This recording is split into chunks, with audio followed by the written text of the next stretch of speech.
I have uploaded a new teardown video every single Saturday night for the last year and a half. That may seem like a ton of work, but it's actually a ton of fun. I enjoy this immensely. I also see a common theme amongst comments dating all the way back to the first teardown, and that is, keep doing what you're doing, don't change a thing. And last week I tore down a CVT.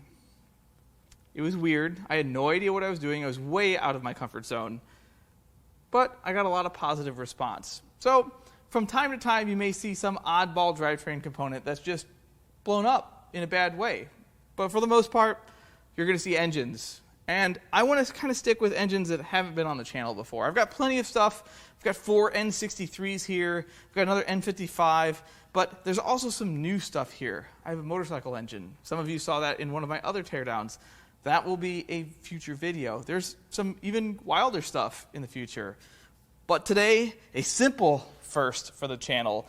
I've done 1 Korean engine to date, and you guys were asking for more. I've seen lots of requests for a Lambda V6. So today, we're taking apart a 3.8 liter engine out of a Hyundai Genesis sedan. This is a direct injected dual overhead cam. It's about 330 horsepower. And these engines are known for consuming oil. I have no idea what's wrong with this. I will tell you, this was deemed rebuildable. So there may not be any catastrophic failure, but we've all seen how that goes. All right. The first step in any teardown is to pull the spark plugs. However, while I can get to them on the driver's side, I can't on the passenger side. So we're going to pull the upper intake manifold first, and then we can pull the coils, and then we can pull the plugs.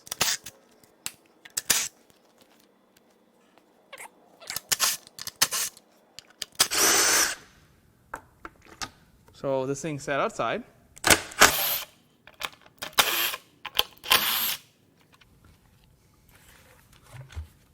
Got some hoses. Crankcase vent. Much better.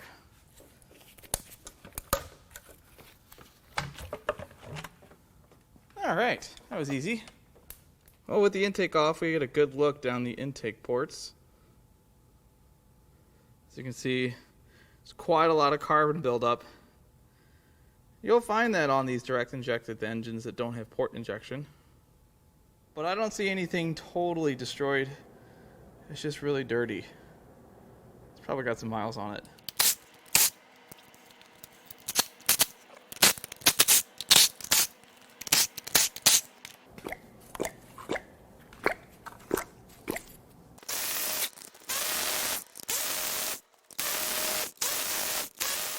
Physically, the plugs all look pretty good. They're the same kind, so that's always a good start. A couple of them are pretty dark, like that one, and then like this one's probably run a little hot. I have no idea how many miles are on this engine or if these might be original, but there's no malice in the combustion palace, not at least around the spark plugs. Now let's peel off the right or passenger side valve cover.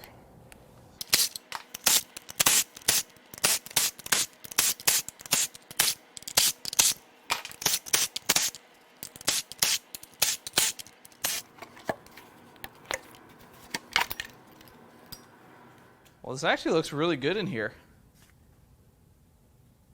There's no sparkles. Not a lot of varnish. It's pretty clean. Let's go to the other side.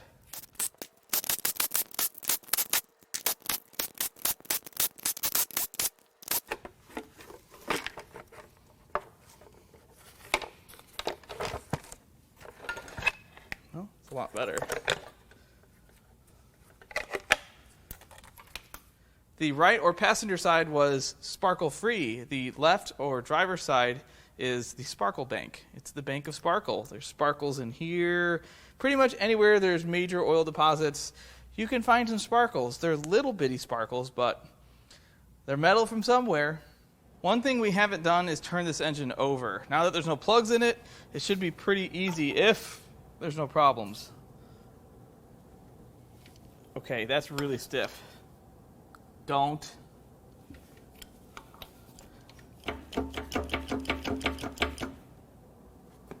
Come in. Something's loose in there, and I didn't make it loose.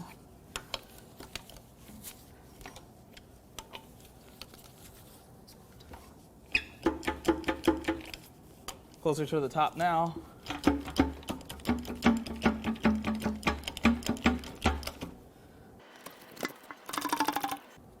I'm not trying to predict the future, but it sounds like Rodney Barrington left without paying rent. Next, we're going to peel the front cover off and check out the timing system.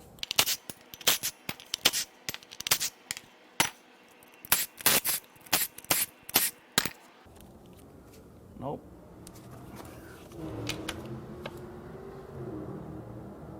Somebody's getting it out there.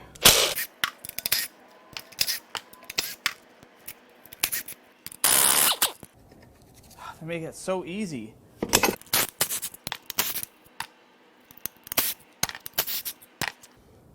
think that's all the 10s. Time for the 12s.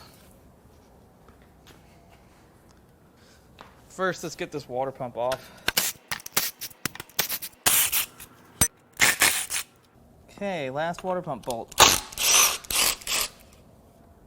Oh, we're leaking now. It looks like water, not coolant. That's what I mean. It's kind of coolant flavored. Hopefully there's enough room in that pan. We're gonna have a big old mess. Why is this so stiff? Don't. It's like I missed a bolt, but I didn't miss a bolt. I think it's stuck on this valve right here. What if, just give it a little tap. That's doing it. Yep, it's that dowel.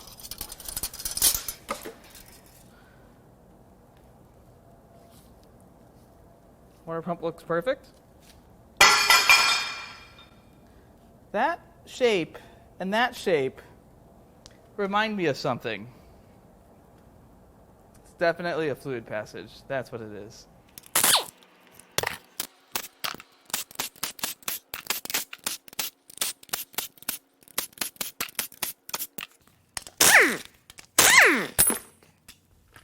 Okay, I'm pretty sure all the bolts are out.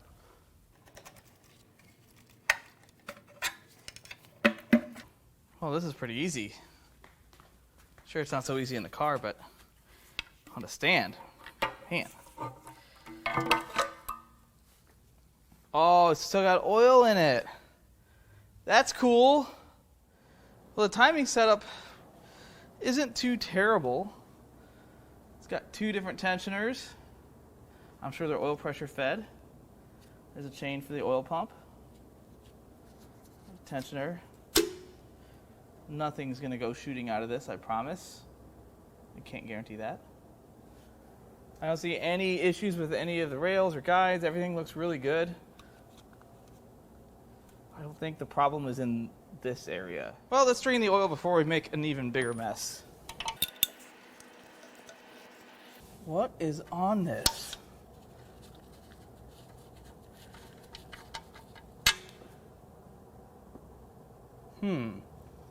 Well, pretty sure that's not the appropriate washer for the drain plug. Just gonna set that right there. While this is draining, I'm going to remove this water manifold from the back of the engine. Shouldn't be too hard.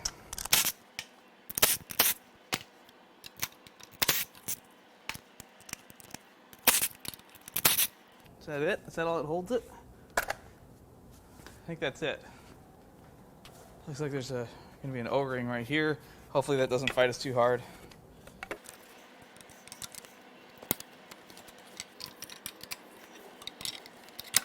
It's the O-ring.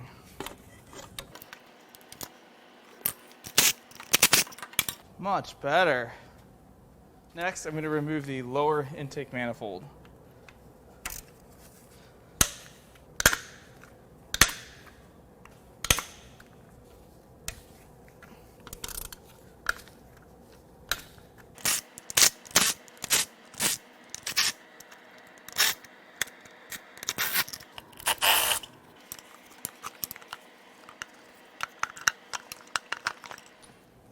And there's the direct injection rails and injectors.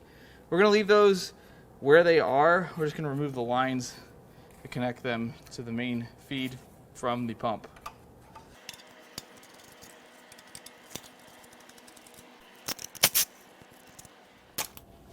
Now it's time to remove the timing chain tensioners.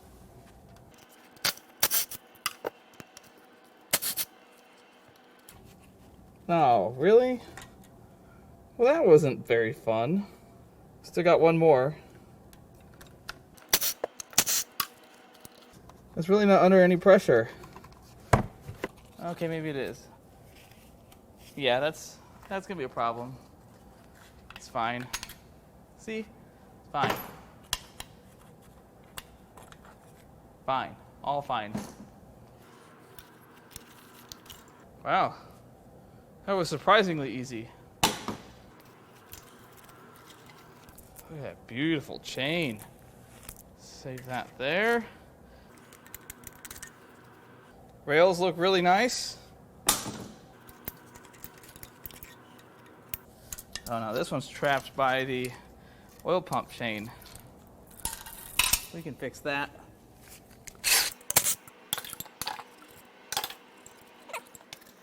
Maybe not.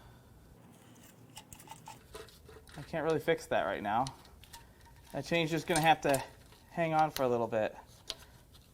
Let's get the other rails off. This is really simple in here. Some more sparkles in this area, and even more on that side. Before we start camming crack caps loose, we're going to remove some things that give us access to those bolts, like the high pressure fuel pump housing and the variable valve timing solenoid.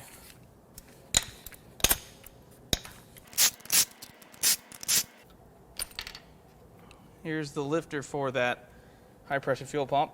It looks pretty good.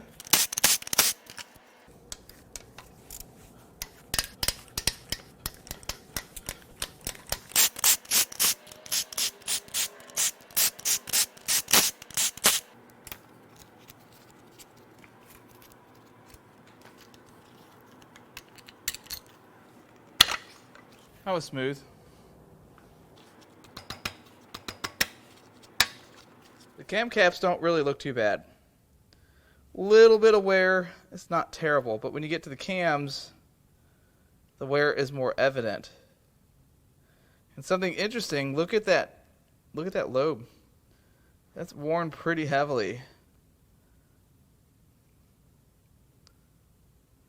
It's only on a few lobes that they're like that, but I'll show you their lifters on the head look the same. And there is some coinciding wear on the buckets where those lobes were worn. Perhaps these weren't rotating like they're supposed to. Maybe not enough oil. Maybe it's oil pressure related. Now it's time for the head bolts. They are pretty tight.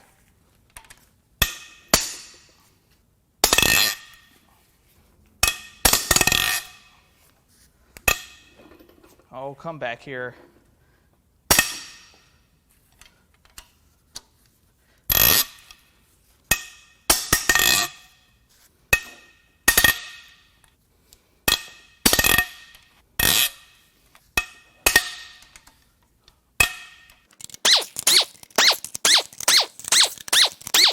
This should just come right off.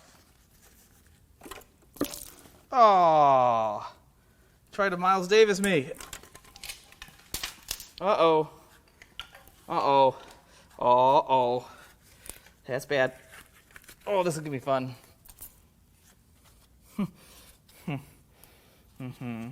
Yep, this is what happens when you don't look ahead.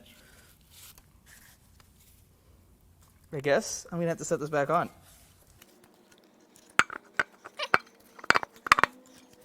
It's always one thing.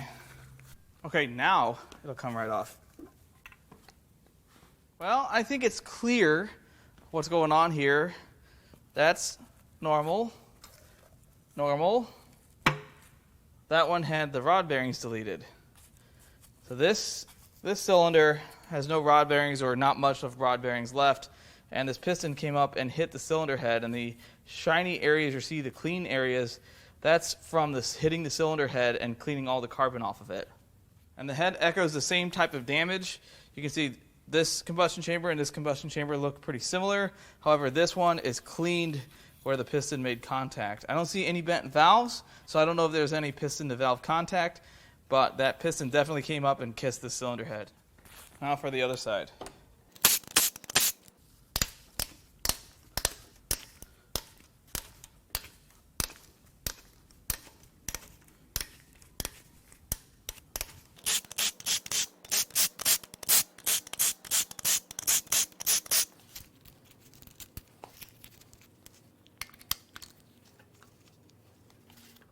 The oil on this side has a little bit of a metallic hue, but the journals look really nice, and the buckets don't seem to have the wear that the other side had.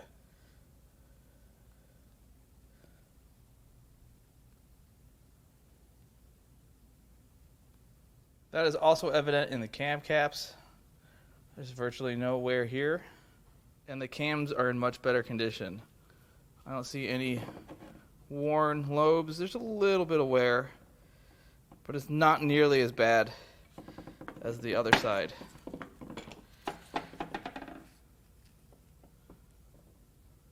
This side has an auxiliary head bolt.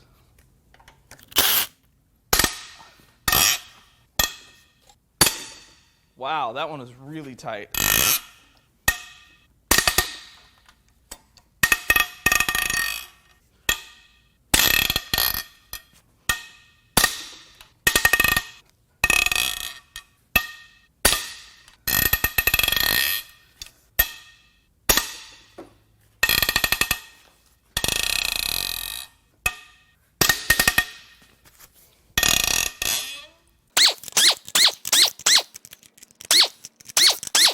Hopefully this side doesn't pee on me. Ah, could have done without that.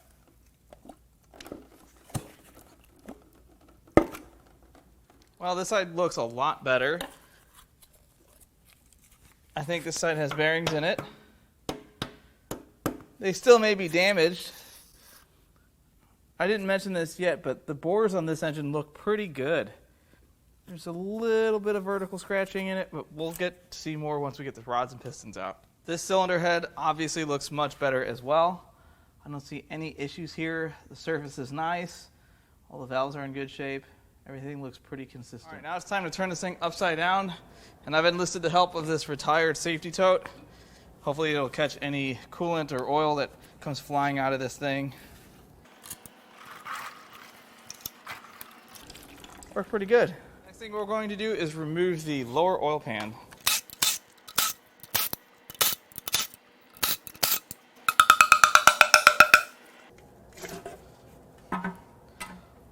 Whoa, it's the Milky Way. Yeah, that's a very fine sparkle. Very fine. So as you can see, this has quite the metallic sheen to it. It's like, how do you like your bearings? Well, I like mine powdered. There's a couple bigger pieces in here, but nothing identifiable at all. The pickup isn't full of junk, so I don't think anything clogged it. There are some metal chunks in there, but nothing that would keep oil from entering the oil pump. Let's get this shield off this chain so that when we pull the oil pump, we can slide the chain over the gear. We might just see if we can get that loose. Let's try it. Oh no.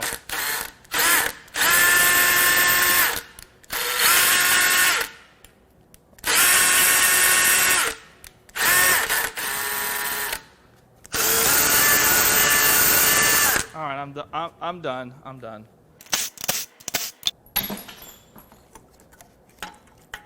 Like so. One chain, two chains. We own it. Now we're going to zip a whole bunch of bolts out until parts fall off.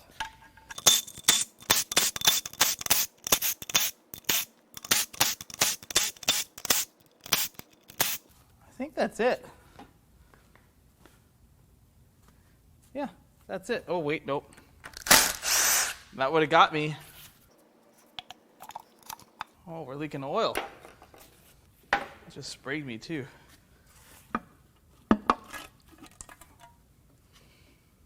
Let's get this windage tray out of the way.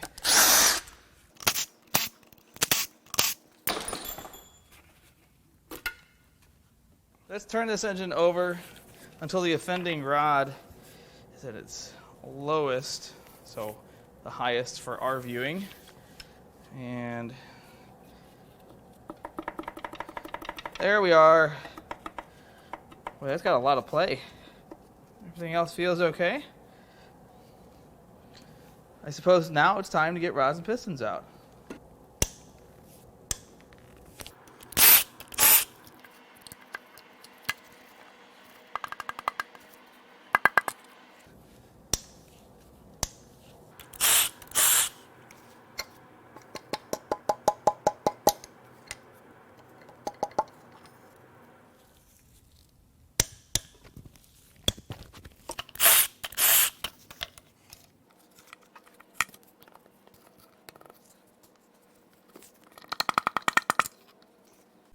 And now the loose rod. That was a poor choice of words.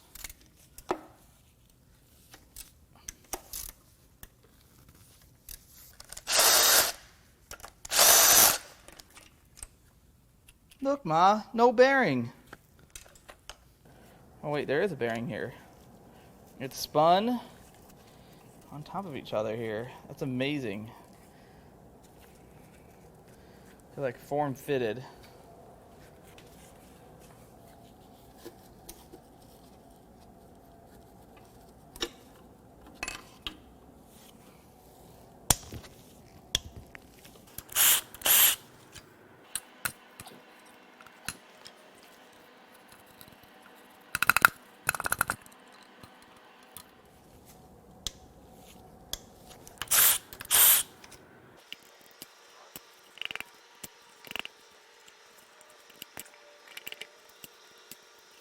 Some of the bearings aren't too bad. And some of them are pretty bad. Like, this is what spun. And they are...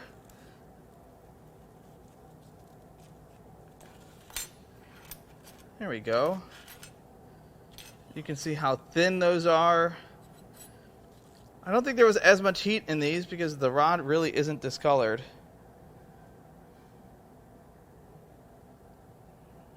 All these bearings show signs of lack of oil pressure or lack of lubrication. So these engines have full floating rods. They're actually pretty beefy.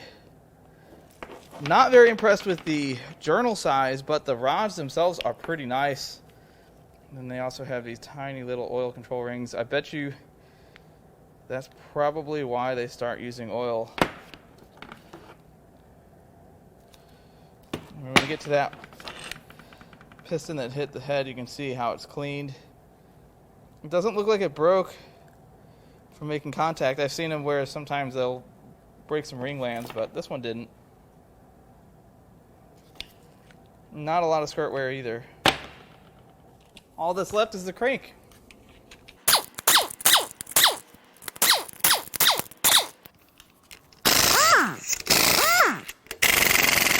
Oh. Wow.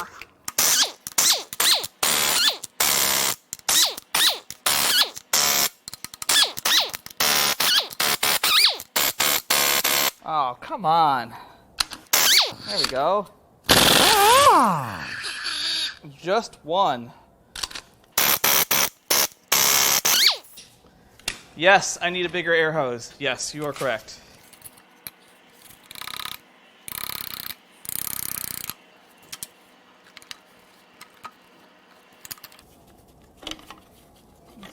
This plate is doing me in here. Here we go.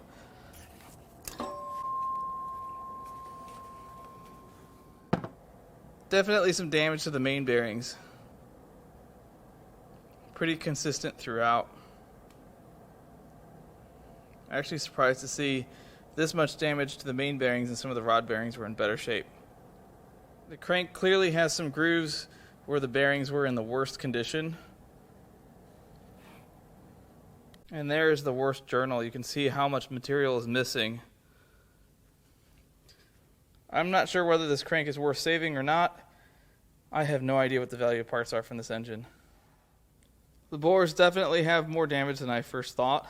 They still look really nice, and you can barely feel this. It just looks really pronounced on camera. This is the worst cylinder, and that's the one that had the spun bearing. What, you thought I was going to finish without taking the oil pump apart?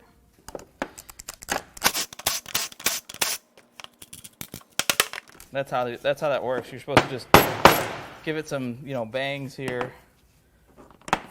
I know what'll fix this right up. Oh no, we ruined it.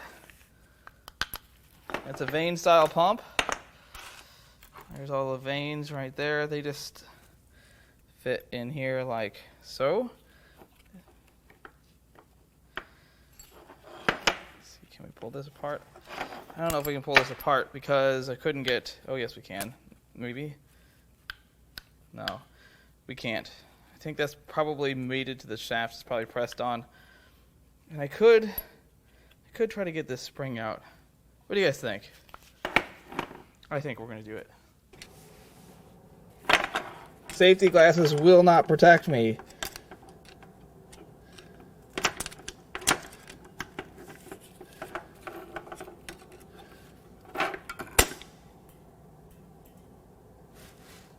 Did it land? It's gone. It's not super worn. If there is any one thing I wish to drive home on this channel, it's check your oil. It's really easy. Just pop your hood, pull the dipstick out, spin the knob if you have one of those. Whatever it takes to make sure your engine is full of oil is well worth the time. I'm not trying to sound preachy here. I just hate to see people needlessly spend their hard-earned money on something that could have been easily avoided. If everyone checked their oil, just think about the number of cars and engines that would still be on the road. I get it. I would likely sell less engines if everyone checked their oil, but I would be okay with it. There are plenty of other parts to sell. A lot of modern cars burn oil. That's just an inherent byproduct of their design. Due to CAFE standards and EPA regulations, these manufacturers are going through extraordinary efforts to get cars to get the best fuel economy possible and produce the lowest amount of emissions.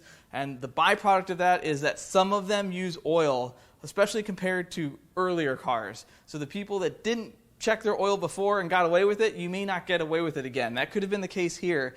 This engine could have been saved with a couple quarts of oil, just enough to keep the oil level above the pickup. It's an avoidable situation, and I hate to see it. But there are plenty of good parts on that engine, albeit I have no idea what any of them are worth. It's the first one I've had in the shop. But if you'd like to buy parts off of that engine or off of this beautiful but sadly wrecked 10th anniversary Miata, I'm going to leave our email in the video description, and our website is up. It's a little rough around the edges. We're working on it. But you can buy things on it, and you can see some of the things we have. So if you want to check that out, go to Importapart.com. As always, I love all the comments, all the feedback, and even the criticism. I love it all, and I'll catch you on the next one.